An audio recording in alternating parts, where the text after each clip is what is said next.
longsor adalah perpindahan material pembentuk lereng berupa batuan, bahan rombakan tanah, atau material campuran tersebut bergerak ke bawah atau keluar lereng.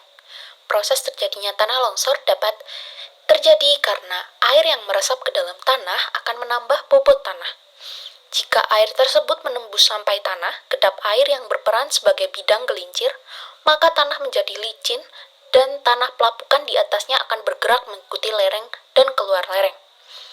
Ada beberapa penyebab terjadinya bencana tanah longsor. Ancaman tanah longsor biasanya dimulai bulan November karena meningkatnya intensitas curah hujan.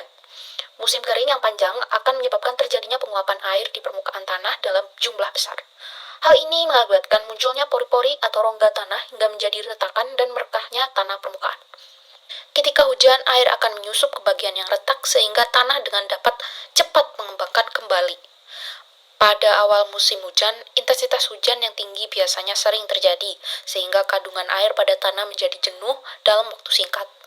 Hujan lebat pada awal musim dan dapat menimbulkan longsor, karena melalui tanah yang merekah, air akan masuk dan terakumulasi di bagian dasar lereng, sehingga menimbulkan gerakan lateral. Ciri daerah rawan longsor. Kesatu yaitu daerah bukit, lereng, dan pegunungan dengan kelerengan lebih dari 20 derajat. Yang kedua yaitu kondisi lapisan tanah tebal di atas lereng. Yang ketiga yaitu sistem tata air dan tata guna lahan yang buruk. Keempat, lereng terbuka atau gundul akibat penebangan pohon secara brutal. Kelima, adanya retakan pada bagian atas tebing. Lalu, bagaimana pencegahan untuk mengurangi resiko bencana tanah longsor? Berikut diantaranya. Yang ke-1 yaitu hindari membuat sawah di atas lereng. Yang kedua yaitu tidak membangun rumah di bawah tebing. Yang ketiga, hindari menebang pohon di sekitar lereng.